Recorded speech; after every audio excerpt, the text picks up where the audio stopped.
नमस्कार। Vision IAS के news today के इस अंक में आप सभी का स्वागत है। इस अंक में हम आपके लिए लेकर आए हैं यूपीएससी परीक्षा की दृष्टि से महत्वपूर्ण कुछ अहम खबरें। इस अंक के साथ मैं हूं दिव्या तोमर। आइए सबसे पहले बात करते हैं इस अंक की खास खबरों के बारे में। प्रधानमंत्री सूक्ष्म खाद्य प्रसंस्करण उद्यम औपचारीकरण योजना के 2 वर्ष पूरे हुए। वित्तीय सेवा संस्थान ब्यूरो ने बैंक बोर्ड ब्यूरो का स्थान लिया। पर्यावरण, वन और जलवायु परिवर्तन मंत्रालय ने पर्यावरण संरक्षण अधिनियम के प्रावधानों को गैर आपराधिक बनाने के लिए संशोधन प्रस्तुत किए। संयुक्त राष्ट्र महासागर सम्मेलन महासागर की गंभीर स्थिति से निपटने के लिए व्यापक महत्वाकांक्षा और वैश्विक प्रतिबद्धता के आह्वान के साथ समाप्त हुआ। रुपया रिकॉर्ड निचले स्तर पर आ गया है। ये पहली बार है जब रुपया 79 रुपए प्रति डॉलर के स्तर को पार कर गया है। चीन के राष्ट्रपति शी जिनपिंग ने कहा है कि एक देश दो प्रणाली जारी रहेंगी। और आइए अब खबरों पर विस्तार से चर्चा करते हैं। सबसे पहली खबर खाद्य प्रसंस्करण उद्यम से। प्रधानमंत्री सूक्ष्म खाद्य प्रसंस्करण उद्यम औपचारीकरण योजना के 2 वर्ष पूरे हो गए हैं। पीएमएफएमई की शुरुआत वर्ष 2020 में की गई थी। इसे खाद्य प्रसंस्करण उद्योग मंत्रालय ने आत्मनिर्भर भारत अभियान के तहत आरंभ किया गया है। ये एक केंद्र प्रायोजित योजना है। इसका उद्देश्य असंगठित सूक्ष्म उद्यमों को सशक्त बनाना है। आइए अब आपको बताते हैं प्रधानमंत्री सूक्ष्म खाद्य प्रसंस्करण उद्यम औपचारीकरण योजना के प्रमुख प्रावधानों के बारे में। इस योजना का उद्देश्य मौजूदा सूक्ष्म खाद्य प्रसंस्करण उद्यमों में सुधार के लिए वित्तीय, तकनीकी और व्यावसायिक सहायता प्रदान करना है। इस योजना की अवधि वर्ष 2020-21 से वर्ष 2024-25 तक 5 वर्ष की अवधि के लिए है। इसका कुल खर्च 10,000 करोड़ रुपए है। इस योजना का तरीका ये होगा कि खाद्य उत्पादों की पहचान के लिए राज्यों के साथ एक जिला एक उत्पाद योजना को अपनाया गया है। उदाहरण के लिए खाद्य उत्पादों में शीघ्र नष्ट होने वाले कृषि उत्पाद, अनाज आधारित उत्पाद या फिर अन्य व्यापक रूप से उत्पादित खाद्य उत्पाद शामिल हो सकते हैं। इसके अलावा इसे दीनदयाल अंत्योदय योजना, राष्ट्रीय शहरी आजीविका मिशन के साथ जोड़ा गया है। DAY-NULM आवासन और शहरी कार्य मंत्रालय की एक योजना है। अभिसरण के रूप में DAY-NULM के तहत राज्य शहरी आजीविका मिशन खाद्य प्रसंस्करण में शामिल क्षेत्र स्तरीय संघों को आरंभिक पूंजी प्रदान करते हैं। पीएमएफएमई की प्रगति या उपलब्धियों की बात करें तो ये योजना वर्तमान में 35 राज्यों और केंद्र शासित प्रदेशों में लागू की जा रही है। 1 लाख से अधिक स्वयं सहायता समूह सदस्यों की इसके तहत पहचान की गई है। अब तक 203 करोड़ रुपए की आरंभिक पूंजी भी जारी की जा चुकी है। डिजिटल GIS ODOP मानचित्र विकसित किया गया है। इसके अलावा 75 इंक्यूबेशन केंद्रों को मंजूरी दी गई है। प्रधानमंत्री एफएमई की विशेषताएं ये हैं कि ये स्वयं सहायता समूह के प्रत्येक सदस्य को कार्यशील पूंजी और छोटे उपकरणों की खरीदारी के लिए 40,000 रुपए की वित्तीय सहायता प्रदान करती है। कृषि उत्पादक संगठनों या स्वयं सहायता समूहों या उत्पादक सहकारिताओं को पूंजी निवेश के लिए 35% तक क्रेडिट लिंक्ड अनुदान प्रदान करती है। इसके अलावा खाद्य प्रसंस्करण उद्यमों को 10 लाख रुपए प्रति इकाई की सीमा के साथ पात्र परियोजना लागत के 35% तक क्रेडिट लिंक्ड पूंजी सब्सिडी प्रदान करती है। इसके अलावा विपणन एवं ब्रांडिंग के लिए सूक्ष्म इकाइयों को सहायता प्रदान करता है। साथ ही क्षमता निर्माण तथा प्रशिक्षण पर इसके तहत बल दिया जाता है। अगली खबर बैंकिंग क्षेत्र से है। वित्तीय सेवा संस्थान ब्यूरो ने बैंक बोर्ड ब्यूरो का स्थान लिया। आपको बता दें कि मंत्रिमंडल की नियुक्ति समिति ने बैंक बोर्ड ब्यूरो के स्थान पर वित्तीय सेवा संस्थान ब्यूरो की स्थापना के प्रस्ताव को मंजूरी दे दी है। नियुक्ति समिति ने वित्तीय सेवा विभाग को वित्त मंत्री के अनुमोदन से 1970 या 1980 की राष्ट्रीयकृत बैंक प्रबंधन और विविध प्रावधान योजना में आवश्यक संशोधन करने को कहा है। इसके बाद वित्तीय सेवा संस्थान ब्यूरो की स्थापना के लिए सरकार के संकल्प को अधिसूचित करने के लिए भी कहा गया है। बैंक बोर्ड ब्यूरो की जगह वित्तीय सेवा संस्थान ब्यूरो की स्थापना दिल्ली उच्च न्यायालय के एक निर्देश पर की जा रही है। न्यायालय ने कहा था कि बैंक बोर्ड ब्यूरो सरकार द्वारा संचालित सामान्य बीमा कंपनियों के महाप्रबंधकों और निदेशकों का चयन नहीं कर सकता है, क्योंकि ऐसा करने के लिए वो एक सक्षम निकाय नहीं है। इसके बाद गैर जीवन बीमा कंपनियों के कम से कम आधा दर्जन नवनियुक्त निदेशकों को अपना पद छोड़ना पड़ा था। बैंक बोर्ड ब्यूरो का गठन वर्ष 2016 में एक स्वायत्त सिफारिशी निकाय के रूप में किया गया था। इसके लिए केंद्र सरकार ने राष्ट्रीयकृत बैंकों प्रबंधन और विविध प्रावधान योजना 1980 में संशोधन को अधिसूचित किया था। इस संशोधन के माध्यम से बैंक बोर्ड ब्यूरो की संरचना और कार्यों के लिए एक कानूनी रूपरेखा प्रदान की गई थी। वित्तीय सेवा संस्थान ब्यूरो कई पदों या संस्थानों में नियुक्तियों के लिए सिफारिशें करने के लिए एकल संस्थान होगा। इसके तहत पूर्णकालिक निदेशक, सार्वजनिक क्षेत्र के बैंकों में गैर कार्यकारी अध्यक्ष, सरकार द्वारा संचालित गैर जीवन बीमा कंपनियों और अन्य वित्तीय संस्थानों में नियुक्तियों के लिए सिफारिशें की जाएगी। अगली खबर पर्यावरण से है।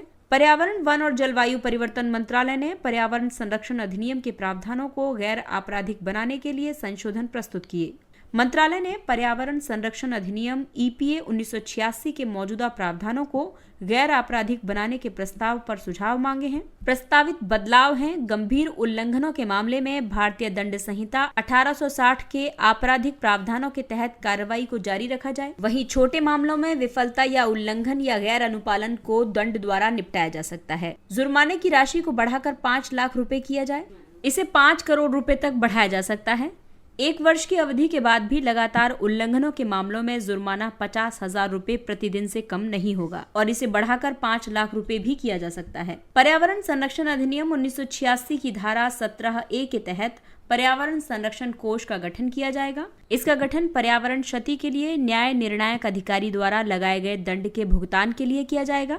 निर्णय से असंतुष्ट व्यक्तियों को राष्ट्रीय हरित अधिकरण में अपील करने की अनुमति देने के लिए धारा 15D को जोड़ा जाएगा। पर्यावरण संरक्षण अधिनियम 1986 भारतीय संविधान के अनुच्छेद 253 के तहत अधिनियमित किया गया था। इसे वर्ष 1972 में स्टॉकहोम में आयोजित मानव पर्यावरण पर संयुक्त राष्ट्र सम्मेलन के आधार पर मानव पर्यावरण के संरक्षण और सुधार के लिए उचित कदम उठाने के लिए पारित किया गया था। इसने दीर्घकालिक पर्यावरणीय सुरक्षा के लिए रूपरेखा निर्धारित की है। साथ ही इसने पर्यावरण के लिए खतरा पैदा करने वाली स्थितियों के विरुद्ध त्वरित और पर्याप्त कदम उठाने की एक प्रणाली भी निर्धारित की है। अगली खबर महासागरीय पारिस्थितिकी से संबंधित है। संयुक्त राष्ट्र महासागर सम्मेलन महासागर की गंभीर स्थिति से निपटने के लिए व्यापक महत्वाकांक्षा और वैश्विक प्रतिबद्धता के आह्वान के साथ समाप्त हुआ। दूसरा संयुक्त राष्ट्र महासागर सम्मेलन लिस्बन घोषणा के साथ समाप्त हुआ।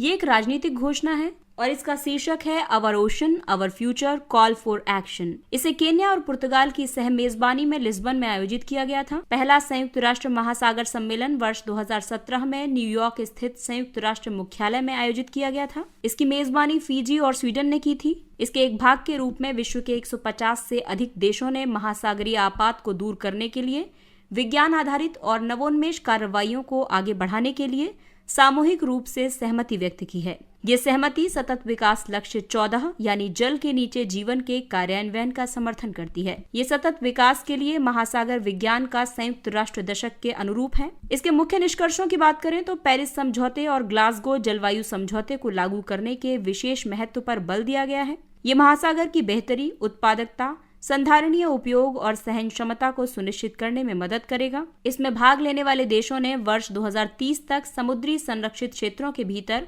वैश्विक महासागर के कम से कम 30% भाग के संरक्षण या सुरक्षा और अन्य प्रभावी क्षेत्र आधारित संरक्षण उपायों के लिए स्वैच्छिक प्रतिबद्धताएं व्यक्त की हैं। भारत ने तटीय स्वच्छ समुद्र अभियान के लिए प्रतिबद्धता व्यक्त की।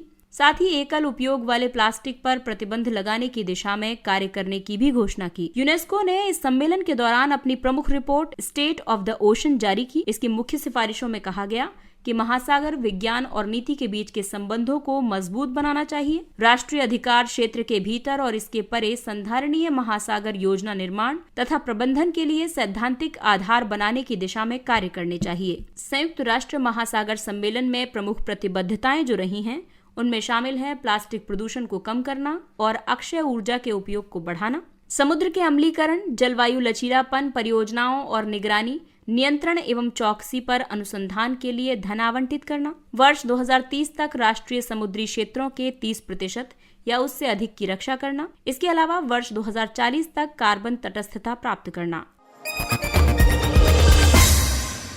चीन के राष्ट्रपति शी जिनपिंग ने कहा है कि एक देश दो प्रणाली जारी रहेंगी। चीन के हांगकांग पर दोबारा नियंत्रण की 25वीं वर्षगांठ मनाई। इस दौरान उसने एक देश दो प्रणाली यानी OCTS के तहत हांगकांग पर चीन के नियंत्रण पर बल दिया। एक देश दो प्रणाली के इतिहास की बात करें तो इसे मूल रूप से चीन और ताइवान को एकजुट करने के लिए प्रस्तावित किया गया था, लेकिन ताइवान ने इसे अस्वीकार कर दिया था।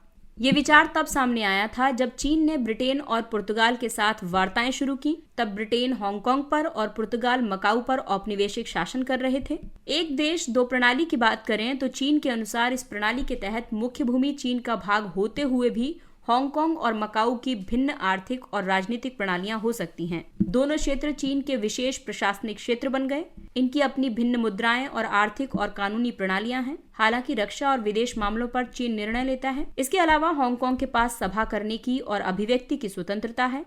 साथ ही कुछ लोकतांत्रिक अधिकार भी हैं जो मुख्य भूमि चीन में उपलब्ध नहीं है। इन स्वतंत्रताओं को मूल कानून द्वारा संरक्षित किया जाता है। मूल कानून एक लघु संविधान है। ये हांगकांग और चीन के बीच संबंधों का मार्गदर्शन करता है। ये मूल कानून 50 वर्षों के लिए मान्य है। ये हांगकांग के लिए वर्ष 2047 तक और मकाऊ के लिए वर्ष 2049 तक मान्य रहेगा। हालांकि ये स्पष्ट नहीं है कि इस अवधि के बाद क्या होगा। हांगकांग और मकाऊ की बात करें तो प्रथम अफीम युद्ध के बाद वर्ष 1842 में अंग्रेजों ने हांगकांग पर अधिकार कर लिया था। वर्ष 1898 में ब्रिटेन और चीन ने एक समझौते पर हस्ताक्षर किए।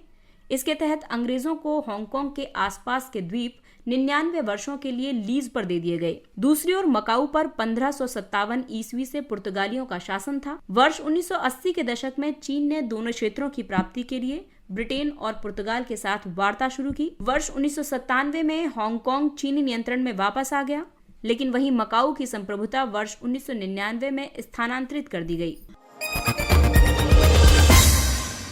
और आइए अब बात करते हैं अर्थ जगत की। रुपया रिकॉर्ड निचले स्तर पर आ गया है। ये पहली बार है जब रुपया 79 रुपए प्रति डॉलर के स्तर को पार कर गया है। रुपए में हालिया गिरावट के कई कारण हैं। सबसे पहली बात तो रूस यूक्रेन युद्ध और अन्य कारणों से कच्चे तेल और खाद्य तेलों जैसी अन्य वस्तुओं की कीमतों में वृद्धि हुई है। भारत अपने पेट्रोलियम उत्पाद की मांग का लगभग 85% आयात करता है। इसके तहत उच्च मुद्रास्फीति पर काबू पाने के लिए दुनिया भर के केंद्रीय बैंकों ने अपनी मौद्रिक नीतियों में बदलाव किया है। इसके अलावा इसके कुछ अन्य कारण भी हैं, जैसे अमेरिका ने बढ़ते बॉन्ड यील्ड और उच्च मूल्यांकन तथा अमेरिका में मंदी के खतरे के कारण भारत से विदेशी संस्थागत निवेशकों से पूंजी का निरंतर बाहर जाना। इसके अलावा अक्टूबर 2021 से विदेशी संस्थागत निवेशकों ने 33 अरब डॉलर से अधिक की राशि की निकासी की है। इन घरेलू कारकों में शामिल है चालू खाता घाटे में वृद्धि और मुद्रास्फीति आदि। रुपए के इस तरह के मूल्यह्रास का काफी प्रभाव पड़ेगा। रुपए में गिरावट को रोकने के भारतीय रिजर्व बैंक के प्रयासों के कारण विदेशी मुद्रा भंडार में गिरावट आई है। व्यापार घाटे में वृद्धि से चालू खाता घाटा और भुगतान संतुलन के बीच अंतर और ज्यादा बढ़ गया है। बढ़ी हुई प्रतिस्पर्धा के माध्यम से ये निर्यात को बढ़ावा देने में भी मदद करता है। और इन सभी स्थितियों को देखते हुए रुपए की गिरावट को रोकने के लिए कई उपाय भी किए गए हैं। सरकार के स्तर पर जो उपाय किए गए हैं उनमें स्वर्ण पर सीमा शुल्क में वृद्धि की गई है। ये वृद्धि 10.75% से 15% तक की है। कच्चे तेल और विमानन टरबाइन ईंधन पर उपकर तथा विशेष अतिरिक्त उत्पाद शुल्क लगाया गया है। बढ़ती मुद्रास्फीति से निपटने के लिए भारतीय रिजर्व बैंक ने ब्याज दरों में वृद्धि की है। और आइए अब बात करते हैं कुछ अन्य महत्वपूर्ण सुर्खियों की। भारत की सबसे बड़ी तैरती सौर ऊर्जा परियोजना। राष्ट्रीय ताप विद्युत निगम ने भारत की सबसे बड़ी तैरती सौर ऊर्जा परियोजना की शुरुआत की है। एनटीपीसी तेलंगाना के रामागुंडम में 100 मेगावाट की तैरती सौर ऊर्जा परियोजना का संचालन कर रहा है। वर्तमान में एनटीपीसी की कुल स्थापित क्षमता 69,134.20 मेगावाट तक पहुंच गई है। इसमें 23 कोयला आधारित, 7 गैस आधारित, 1 जल विद्युत और 19 नवीकरणीय ऊर्जा परियोजनाएं शामिल हैं। ये परियोजना उन्नत प्रौद्योगिकी के साथ साथ पर्यावरण के अनुकूल सुविधाओं से भी संपन्न है। राष्ट्रीय डेयरी अनुसंधान संस्थान। केंद्रीय कृषि और किसान कल्याण मंत्री ने भारतीय कृषि अनुसंधान परिषद, राष्ट्रीय डेयरी अनुसंधान संस्थान करनाल के शताब्दी वर्ष समारोह का उद्घाटन किया। एनडीआरआई वर्ष 1923 में स्थापित किया गया। ये शिक्षण, अनुसंधान और विस्तार शिक्षा के क्षेत्र में अग्रणी संस्थान है। इस संस्थान की अनुसंधान और विकास गतिविधियां मुख्य रूप से कई बिंदुओं पर केंद्रित हैं। बेहतर उत्पादकता के लिए डेयरी पशुओं का उत्पादन और प्रबंधन, उपयुक्त दुग्ध प्रसंस्करण प्रौद्योगिकियों और उपकरणों का नवाचार करना, इसके अलावा डेयरी को एक आत्मनिर्भर और लाभदायक व्यवसाय बनाना। भारतीय भेषज संहिता आयोग। केंद्रीय स्वास्थ्य और परिवार कल्याण मंत्री ने भारतीय भेषज संहिता आयोग के सम्मेलन की अध्यक्षता की है। सम्मेलन में उन्होंने इंडियन फार्मासोपिया के नवे संस्करण का विमोचन किया। आईपीसी एक स्वायत्त संस्था है। ये वर्ष 2009 से पूर्ण रूप से परिचालन में है। ये भारत में दवाओं के मानकों को निर्धारित और नियमित रूप से अपडेट करने का कार्य करता है। आईपी एक आधिकारिक पुस्तक है। इसमें औषधि और प्रसाधन सामग्री अधिनियम 1940 की दूसरी अनुसूची के तहत दवाओं के लिए मानक शामिल हैं। आईपी भारत में उत्पादित और विपणन की जाने वाली दवाओं के लिए आधिकारिक मानकों को निर्धारित करती है। इस तरह से ये दवाओं की गुणवत्ता के नियंत्रण और आश्वासन में योगदान देती है। ये मानक आधिकारिक और वैधानिक रूप से प्रवर्तनीय हैं। स्वदेशी स्टील्थ ड्रोन। कर्नाटक में परीक्षण रेंज में स्वदेशी स्टील्थ ड्रोन ने अपनी पहली उड़ान भरी है। स्टील्थ ड्रोन को मानव रहित लड़ाकू विमान भी कहा जाता है। यूसीएवी स्वायत्त विमान रहित अनुसंधान विमान नामक सशस्त्र स्टील्थ ड्रोन कार्यक्रम घातक का एक पूर्ववर्ती है। औरा यानी स्वायत्त मानव रहित अनुसंधान विमान को एक हथियार दागने की क्षमता से युक्त आत्मरक्षा, उच्च गति और टोही यूएवी के रूप में जाना जाता है। इसे वैमानिकी विकास प्रतिष्ठान ने डिजाइन और विकसित किया है। ये एक छोटे टर्बोफैन इंजन द्वारा संचालित होता है। वरोआ माइट या वरोआ डिस्ट्रक्टर। ऑस्ट्रेलिया के न्यू साउथ वेल्स में मधुमक्खियों के प्रबंधित छत्तों में यूरोपीय मधुमक्खी पर रहने वाला वरोआ माइट पाया गया है। वरोआ माइट मधुमक्खी के लार्वा और वयस्क मधुमक्खियों पर पलने वाला परजीवी कीट है। ये लाल भूरे रंग और एक तिल के बीज के आकार का होता है। यदि इसे हटाने का उपाय न किया जाए तो इसका अत्यधिक संक्रमण कुछ विशेष परिस्थितियों में संपूर्ण छत्ते के नष्ट होने का कारण बन सकता है। एशिया पैसिफिक सस्टेनेबिलिटी इंडेक्स 2021, इसे एक वैश्विक संपत्ति सलाहकार नाइट फ्रैंक ने जारी किया है। 4 भारतीय शहर, बेंगलुरु जिसमें शीर्ष पर है, दिल्ली, हैदराबाद और मुंबई ने शीर्ष 20 संधारणीय शहरों की सूची में जगह बनाई है। इस सूचकांक में शहरीकरण के दबाव, जलवायु जोखिम, कार्बन उत्सर्जन और सरकारी पहलों के आधार पर 36 शहरों का मूल्यांकन किया है। भारत वर्ष 2021 में जारी किए गए हरित बॉन्ड की कुल राशि के मामले में एशिया प्रशांत में छठा सबसे बड़ा देश है। हरित बॉन्ड एक तरह की एक निश्चित आय वाला साधन है। इसे विशेष रूप से जलवायु और पर्यावरण परियोजनाओं के लिए वित्त जुटाने के लिए जारी किया जाता है। जगन्नाथ पुरी रथ यात्रा। जगन्नाथ रथ यात्रा ओडिशा के पुरी में एक प्रमुख हिंदू त्योहार है। इसका आयोजन भगवान जगन्नाथ के पुनर्जन्म का उत्सव मनाने के लिए किया जाता है। रथ यात्रा के दौरान भगवान जगन्नाथ के साथ देवी सुभद्रा और भगवान बलभद्र तथा हिंदू धर्म के 9 ग्रहों के रूप में मान्य 9 ऋषियों की भी आराधना की जाती है। इसके एक भाग के रूप में देवताओं को भक्तों के बीच ले जाने के लिए उन्हें मंदिरों से बाहर ले जाया जाता है। इसका प्रतीकात्मक अर्थ है भगवान को लोगों से जोड़ना। पुरी की रथ यात्रा विश्व की सबसे बड़ी शोभा यात्रा है। भारत के अन्य स्थानों पर भी समान रथ उत्सव मनाए जाते हैं। सुरक्षा मंथन 2022, इसे भारतीय सेना ने सीमा और तटीय सुरक्षा जैसे पहलुओं पर आयोजित किया था। इसमें सेना, सीमा सुरक्षा बल और तटरक्षक बल ने भी भाग लिया था। और आइए बात करते हैं सुर्खियों में रहे स्थलों के बारे में। घाना, इसकी राजधानी अक्रा है। घाना ने एक सरकारी आर्थिक कार्यक्रम का समर्थन करने के लिए अंतर्राष्ट्रीय मुद्रा कोष के साथ वार्ता शुरू की है। ये पश्चिमी अफ्रीका का एक देश है जो गिनी की खाड़ी पर स्थित है। इसकी उत्तर पश्चिम और उत्तर की सीमा बुर्किना फासो से मिलती है। इसके पूर्व में टोगो, दक्षिण में अटलांटिक महासागर और पश्चिम में कोटे डी आइवर स्थित है। गोल्ड कोस्ट पश्चिम अफ्रीका में एक पूर्व ब्रिटिश उपनिवेश था। इसे अब घाना गणराज्य के रूप में जाना जाता है। घाना के उत्तर मध्य में वोल्टियन बेसिन नामक एक बड़े क्षेत्र में एक कृत्रिम झील वोल्टा झील अवस्थित है। यहाँ की अपवाह प्रणाली में वोल्टा नदी बेसिन की प्रधानता है, जिसमें वोल्टा झील भी शामिल है। दूसरा महत्वपूर्ण क्षेत्र है माली। यहाँ की राजधानी बमाको है। उग्रपंथियों से युद्धरत यूरोपीय बलों की माली से वापसी का निर्णय लिया गया है। इसका कारण माली की सत्ताधारी सैन्य सरकार के साथ मतभेदों को माना जा रहा है। माली पश्चिमी अफ्रीका का एक भू आबद्ध देश है। ये सहारा मरुस्थल के उत्तर में और सूडान के सवाना के साहेल क्षेत्र के संक्रमण में स्थित है। इसकी सीमा Guinea, Senegal, Mauritania, Algeria, Niger, Burkina Faso और कोटे डी आइवर से लगती हैं। माली का उच्चतम बिंदु होम्बोरी टोंडो है और इसकी सबसे बड़ी नदियां हैं नाइजर और सेनेगल नदियां। इसके साथ ही ये अंक समाप्त होता है। अगले अंक में फिर मुलाकात होगी कुछ अन्य महत्वपूर्ण खबरों के साथ। तब तक अपना ख्याल रखिए, सुरक्षित दूरी बनाए रखिए, मास्क पहनिए, हाथ और चेहरा साफ रखिए। क्योंकि कोरोना अभी पूरी तरह से समाप्त नहीं हुआ है, इसलिए अपनों का और अपना विशेष ध्यान रखें। और अगर आपको हमारा कंटेंट पसंद आ रहा है तो इसे लाइक, सब्सक्राइब और शेयर करें। इसके साथ ही विजन IAS की पूरी टीम आपसे इजाजत लेती है। नमस्कार, थैंक यू फॉर लिसनिंग।